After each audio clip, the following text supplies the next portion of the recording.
Assalamu alaikum, j'espère que tu vas bien. Aujourd'hui, je voudrais que l'on découvre ensemble un grand classique de la littérature jeunesse. Une histoire qui s'appelle Le vilain petit canard, qui a été écrite par Hans Christian Andersen. C'est une histoire que j'affectionne particulièrement. Elle contient à mon sens une très belle morale. Et nous verrons d'ailleurs ce que l'on pourra en tirer. Mais avant de commencer, je t'invite à t'installer bien confortablement. En espérant que cette histoire te plaise, je te souhaite de passer un agréable moment d'écoute.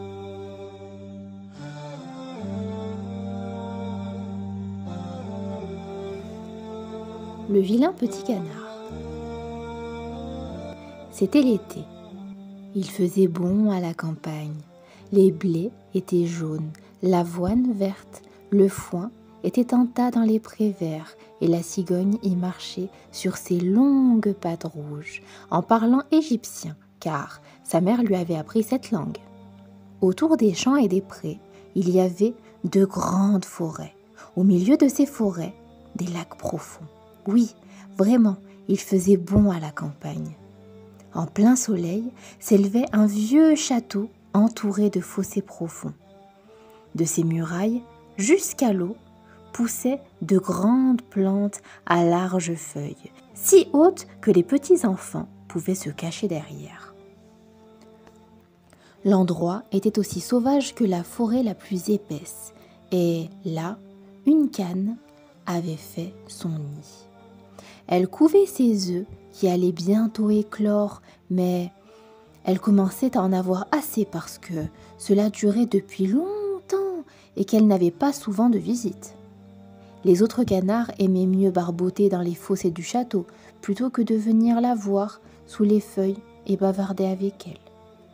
Ah, enfin! Les œufs commencèrent à se briser les uns après les autres.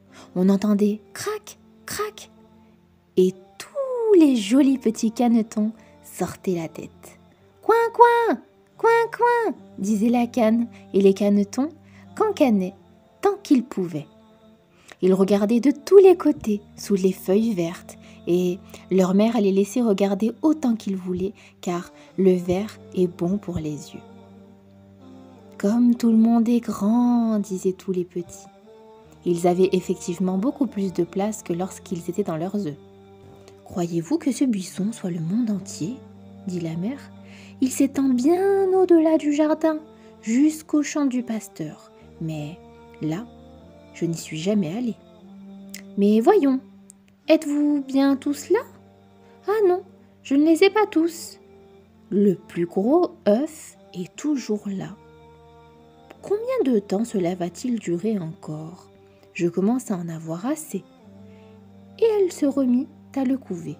« Alors, comment ça va ?» dit une vieille canne qui venait de temps en temps lui rendre visite. « Il me reste encore un gros œuf, » dit la canne. « Pas moyen qu'il s'ouvre. »« Mais regarde donc les autres, ce sont les plus jolis canetons que je n'ai jamais vus. Ils ressemblent tous à leur père, ce scélérat qui ne vient jamais me voir. »« Laisse-moi voir cet œuf qui ne veut pas s'ouvrir, dit la vieille canne. Je parie que c'est un œuf de dinde. Moi aussi j'ai été trompée ainsi une fois, et j'ai eu bien du mal avec les petits car ils ont peur de l'eau. Je n'arrivais pas à les décider à y aller. J'avais beau houspiller, mais il n'y avait rien à faire. Fais voir cet œuf. Mais oui, voyons, c'est un œuf de dinde. Tu n'as qu'à le laisser et apprends aux autres enfants à nager.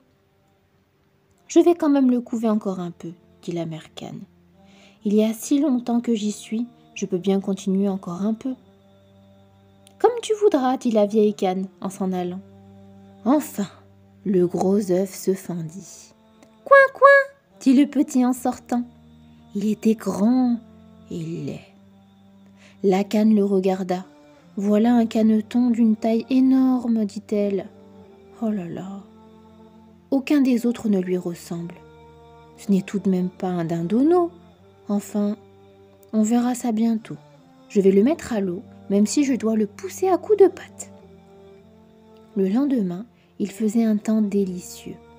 Le soleil brillait sur les feuilles vertes. La mère canne descendit vers les fossés avec toute sa famille, Plouf! Elle sauta dans l'eau. Coin, coin, dit-elle, et les canetons la suivirent, les uns après les autres. Ils avaient de l'eau par-dessus la tête, mais ils revenaient tout de suite à la surface et nageaient joliment. Leurs pattes s'agitaient en cadence, et ils étaient tous là. Même le gros, gris, si laid, nageait fort bien avec les autres. « Non, ce n'est pas un dindonneau, dit la canne. Voyez comme il se sert bien de ses pattes, comme il se tient droit. Il est bien à moi, ce petit. Et, au fond, il est très beau quand on le regarde bien. Coin, coin, venez avec moi maintenant. Je vais vous emmener dans le monde et vous présenter au canard de la basse-cour. Mais restez toujours près de moi pour que personne ne vous marche dessus et surtout, méfiez-vous du chat. » Et ils entrèrent tous dans la basse-cour. Il y avait un vacarme effroyable, car 2 familles se disputaient une tête d'anguille. Mais ce fut le chat qui l'attrapa. « Voyez, c'est ainsi que va le monde, » dit la mère canne en se frottant le bec, car elle aurait bien voulu elle aussi la tête d'anguille. « Servez-vous de vos pattes, dit-elle. Tâchez de vous dépêcher et courbez le cou devant la vieille canne là-bas. C'est la plus distinguée de tous ceux qui sont ici. Elle est de race espagnole. C'est pour cela qu'elle est grosse. Et vous voyez, elle a un ruban sur la patte. C'est extrêmement chic. C'est la plus grande distinction qu'une canne puisse avoir. Bête et homme doivent la respecter. Dépêchez-vous, dépêchez-vous. Ne vous mettez pas dans mes pattes. Un canard bien élevé marche en écartant bien ses pattes, comme son père et sa mère. Voilà, c'est bien. Maintenant, courbez le cou et dites « Coin, coin !» C'est ce qu'ils firent tous.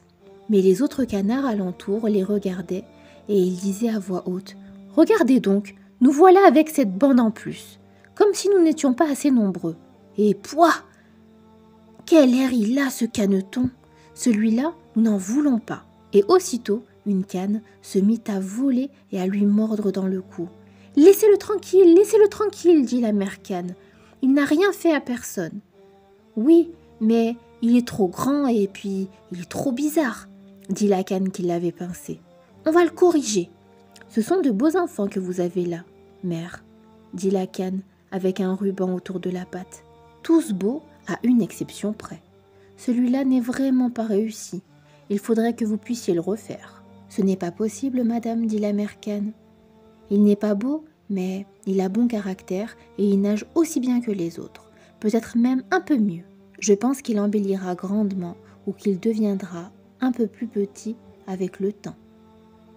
Il est resté trop longtemps dans son œuf, c'est pour ça qu'il n'a pas la bonne taille. » Et elle lui nettoya la nuque et lui lissa son plumage. « D'ailleurs, c'est un mâle, dit-elle, donc ça n'a pas tellement d'importance.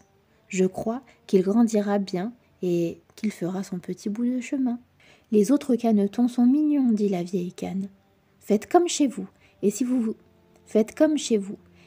trouvez une tête d'anguille, vous pouvez me l'apporter. » Et ils furent comme chez eux.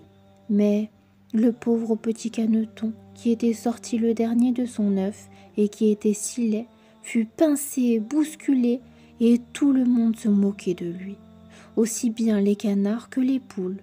« Il est trop grand, disaient-ils tous. Et le dindon, qui était né avec des éperons, se croyait pour cela un empereur, se gonfla comme un navire toute voile dehors et se précipita sur lui. Glouglouta et sa tête devint toute rouge. Le pauvre petit canard ne savait où se mettre, ni s'il devait rester ou s'en aller. Il était désolé d'être si laid et d'être la risée de tous les canards de la basse-cour. Ainsi passa la première journée.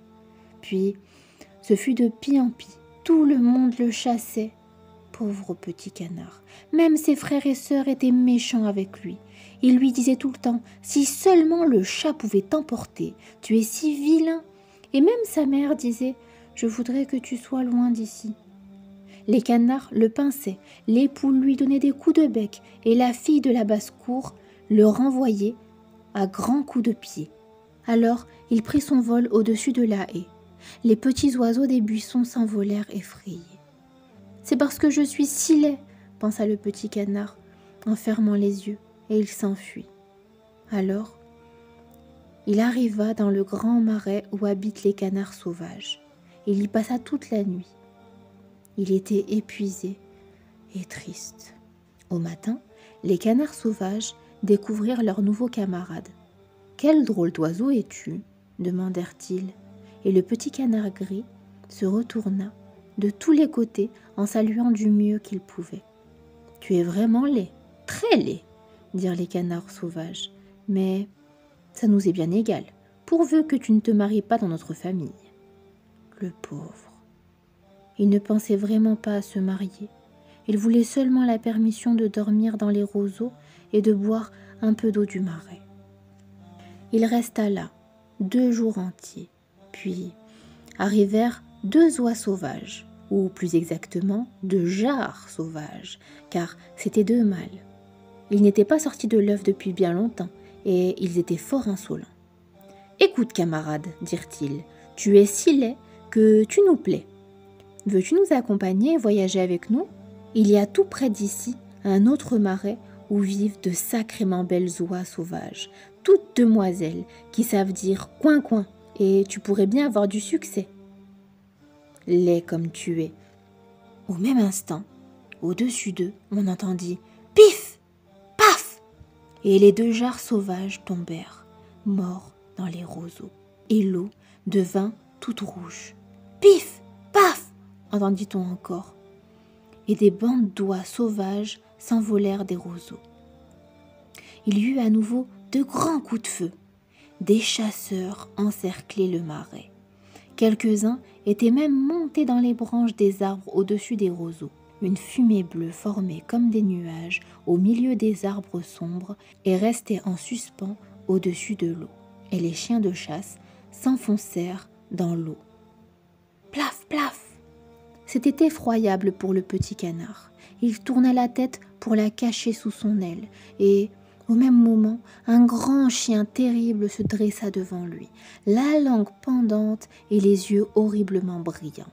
Il approcha sa gueule du caneton, montra ses dents pointues et, plaf, plaf, repartit sans le toucher. « Oh, Dieu soit loué !» soupira le caneton. « Je suis si laid que même ce chien ne veut pas me mordre. » Et il resta longtemps sans bouger, tandis que les plombs sifflaient autour de lui dans les roseaux et que les coups de feu pétardaient. Le calme ne revint que tard dans la journée, et le pauvre petit canard n'osait toujours pas se montrer. Il attendit plusieurs heures avant de regarder autour de lui. Puis, il se dépêcha de quitter le marais le plus vite possible. Il courut à travers les champs et les prés. Mais il y avait du vent et il avait du mal à avancer. Vers le soir, il atteignit une pauvre petite cabane de paysans. Elle était si misérable qu'on aurait dit qu'elle restait debout parce qu'elle ne savait pas de quel côté s'effondrer. Le vent soufflait si fort autour du caneton qu'il dut se coucher sur sa queue pour résister. Et cela ne cessait d'empirer.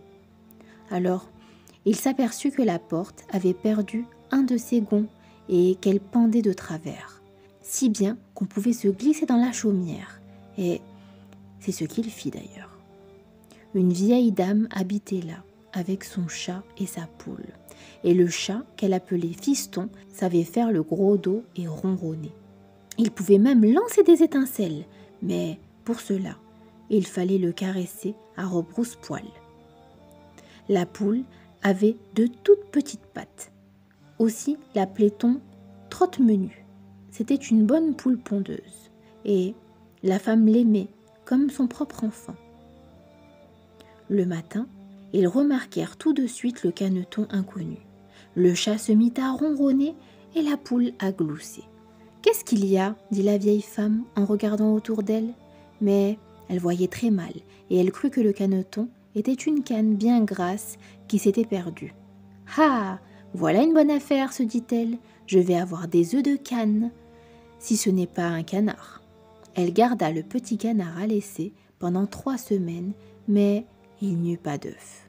Et le chat était le maître de la maison, la poule la maîtresse, et il disait tout le temps « nous » et le monde, parce qu'il croyait en former la meilleure moitié. Le petit canard trouvait que l'on pouvait avoir un autre avis, mais la poule n'était pas d'accord. « Sais-tu pondre un œuf » demanda-t-elle. « Non. »« Bon, alors tu n'as qu'à fermer ton bec. » Et le chat disait « Sais-tu faire le gros dos ? Sais-tu ronronner et lancer des étincelles ? Non. »« Bon, alors tu n'as rien à dire, quand les gens sensés sont en train de parler. » Et le petit canard restait tassé dans son coin. Il était inquiet. Alors, il se mit à rêver, à l'air frais et à l'éclat du soleil. Il eut une extraordinaire envie de retourner sur l'eau, si bien que ne pouvant plus se retenir, il en parla à la poule. « Qu'est-ce qui t'arrive » lui demanda-t-elle. « Tu n'as rien à faire. C'est pour cela qu'il te vient des lubies. Ponds un œuf ou ronronne et ça te passera. » « Mais c'est délicieux de nager sur l'eau, » dit le petit canard. « C'est délicieux d'avoir de l'eau par-dessus la tête et de plonger jusqu'au fond. »« Bof, le plaisir, » dit la poule. « Tu es devenu fou. Demande au chat. »« Bof, le plaisir, » dit la poule. « Tu es devenu fou. Demande au chat, c'est l'animal le plus intelligent que je connaisse, s'il aime nager ou plonger. »« Je ne parle pas de moi. Demande même à notre maîtresse, la vieille femme. Il n'y a personne au monde de plus intelligent qu'elle. Crois-tu qu'elle ait envie de nager et d'avoir de l'eau par-dessus la tête ? » « Mais vous ne me comprenez pas, » dit le canard. « C'est ça. Si nous ne te comprenons pas, qui te comprendra alors ? Tu ne prétends tout de même pas être plus intelligent que le chat et notre maîtresse, pour ne pas me citer. Ne fais pas le malin, Caneton, et remercie de tout le bien que l'on t'a fait. Est-ce que tu n'es pas arrivé dans une maison chaude ? N'as-tu pas fait des rencontres qui t'ont instruite ? Mais tu n'es qu'un benêt. Et en plus, tu n'es pas drôle. Tu peux me croire. Je te veux du bien. Je te dis des choses désagréables. C'est à cela que l'on reconnaît ses vrais amis. Et c'est seulement de pondre un œuf et apprends à ronronner ou à lancer des étincelles. Je crois que je vais m'en aller dans le vaste monde, dit le Caneton. Eh bien, fais-le, dit la poule. Et le petit canard s'en alla. Il nageait sur l'eau, il plongeait, mais tous les animaux le dédaignaient à cause de sa laideur. L'automne arriva. Dans la forêt, les feuilles devinrent jaunes et brunes. Le vent s'en empara si bien qu'elles dansaient dans tous les sens. Les nuages étaient lourds de grêle et de neige. Et, dans la haie, le corbeau avait si froid qu'il criait « Ao, ao !» Oh oui, il y avait vraiment de quoi avoir froid. Ça n'allait pas du tout pour le petit canard. Un soir, que le soleil se couchait dans toute sa splendeur, toute une bande de grands oiseaux magnifiques sortit des buissons. Le petit canard n'en avait jamais vu d'aussi beaux. Ils étaient d'un blanc éclatant, avec de longs coups flexibles. C'étaient des cygnes. Ils poussèrent un cri très étrange, déployèrent leurs longues ailes superbes et s'envolèrent pour s'en aller vers des pays plus chauds, par-delà les vastes mers.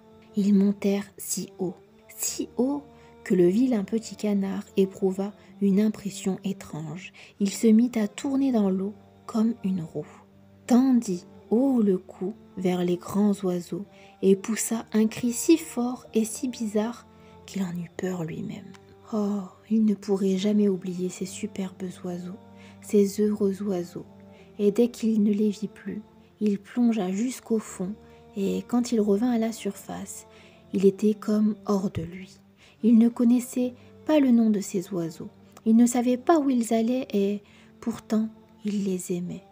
Il les aimait comme il n'avait jamais aimé personne. Il ne les enviait même pas. Comment aurait-il pu avoir l'idée d'une telle splendeur pour lui-même ? Il aurait été content si seulement les canards l'avaient accepté parmi eux. Pauvre vilain petit canard. Et l'hiver fut si froid, le Caneton devait nager sans arrêt pour empêcher l'eau de geler complètement. Mais chaque nuit, le trou dans lequel il nageait se rétrécissait davantage. Il gelait à en faire craquer la croûte de glace. Il fallait que le Caneton agite sans arrêt ses pattes pour que l'eau ne se renferme pas. Il finit par être si épuisé qu'il ne bougea plus et fut pris dans la glace. Tôt le lendemain matin, arriva un paysan qui le vit. Il cassa la glace avec ses sabots et l'emporta chez lui pour le donner à sa femme. Là, on le réanima. Les enfants voulurent jouer avec lui, mais il crut qu'il voulait lui faire du mal et, dans sa frayeur, il se précipita droit dans la jatte de lait, si bien qu'il éclaboussa toute la pièce. La femme cria et tapa dans ses mains. Alors, il vola dans la baratte où était le beurre, puis se précipita dans le tonneau de farine et remonta. Quelle allure il avait! Et la femme criait et voulait le frapper avec les pincettes. Et les enfants se bousculaient en courant pour capturer le caneton. Et ils riaient et ils criaient. Heureusement, la porte était ouverte. Le pauvre petit caneton se précipita vers les buissons couverts de neige fraîchement tombée. Il resta là, tout engourdi. Mais ce serait trop triste de raconter toute la détresse et la misère qu'il dut subir pendant ce rude hiver. Le caneton gisait dans le marais parmi les roseaux quand le soleil se remit à briller et à chauffer. Les alouettes chantaient. C'était le printemps. Alors, d'un coup, il déploya ses ailes. Elles étaient plus fortes qu'avant et l'emportèrent plus facilement. En un instant, il se trouva dans un grand jardin où les pommiers étaient en fleurs, où les lilas embaumaient et laissaient pendre leurs longues branches. Oh, oh, qu'il faisait bon là, dans la douceur du printemps. Et droit devant lui, en sortant des buissons, il découvrit 3 beaux cygnes blancs qui battaient des ailes et flottaient sur l'eau. Le caneton reconnut les magnifiques oiseaux et il fut pris d'une étrange tristesse. Je vais voler vers eux, ces oiseaux royaux, et tant pis s'ils me massacrent, moi qui suis si laid. J'ose m'approcher d'eux. Ça m'est égal, mieux vaut être tué par eux qu'être pincé par des canards, piqué par des poules, poussé du pied par la petite fille de la basse-cour et gelé en hiver. Et il vola jusqu'à dans l'eau et nagea vers les superbes cygnes. Quand ils le virent, ils s'en vinrent vers lui, à grands coups d'ailes. « Tuez-moi si vous voulez, » dit la pauvre bête en courbant la tête vers la surface de l'eau, en attendant la mort. Mais que vit-il dans l'eau transparente? En dessous de lui, il vit sa propre image. Il vit son reflet. Mais ce n'était plus un oiseau gris et lourdeau, affreux et laid. Il était blanc et c'était un cygne. Peu importe qu'on soit né dans une basse-cour de canard si l'on est sorti d'un œuf de cygne. Il était content, si content de tous les malheurs et de toute la détresse qu'il avait subie. Maintenant, il comprenait vraiment son bonheur et appréciait d'autant mieux toute cette splendeur qu'il accueillait. Les grands cygnes nageaient autour de lui et le caressaient du bec. Quelques petits enfants arrivèrent dans le jardin. Ils jetèrent dans l'eau du pain et du grain. Et le plus petit s'écria « Oh, regardez, il y a un nouveau !» Et les autres enfants étaient heureux comme lui. « Oui, il en est arrivé un nouveau !» Et ils battaient des mains et dansaient en rond. Ils coururent chercher leur père et leur mère et ils jetèrent dans l'eau du pain et des gâteaux, et tous, ils disaient « C'est le nouveau le plus beau, il est si jeune et si joli !» Et les vieux cygnes le saluèrent. Alors, il se sentit tout gêné et se cacha la tête sous les ailes. Il ne savait plus où il était. Il était trop heureux, mais pas fier du tout, car bon cœur n'est jamais fier.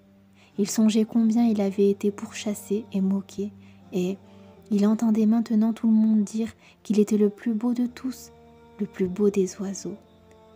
Et les lilas inclinaient leurs branches devant lui, et le soleil brillait, chaud et bon. Alors il se redressa et il exulta de tout son cœur. Jamais je n'ai rêvé de tant de bonheur quand je n'étais qu'un vilain petit canard. Peut-être t'est-il déjà arrivé de ressentir ce qu'a ressenti le vilain petit canard, de ne pas être accepté par les autres. Peut-être t'es-tu senti déjà différent des autres. Peut-être s'est-on déjà moqué de toi? Mais sache que du haut des cieux, Allah te voit. Allah te voit et Allah voit les personnes qui font du mal. Ne fais jamais de mal autour de toi. Tu pourrais faire de la peine à quelqu'un. Et si toi-même tu as ressenti de la peine dans ton cœur, alors sache une chose. L'un des compagnons du noble prophète Mohammed, que la paix et la bénédiction d'Allah soient sur lui, ce compagnon s'appelait Omar ibn al-Khattab, qu'Allah soit satisfait de lui, a dit un jour: la larme de celui qui subit une injustice peut paraître comme une simple goutte d'eau, mais auprès d'Allah, elle est telle la foudre qui frappe en plein milieu de la nuit.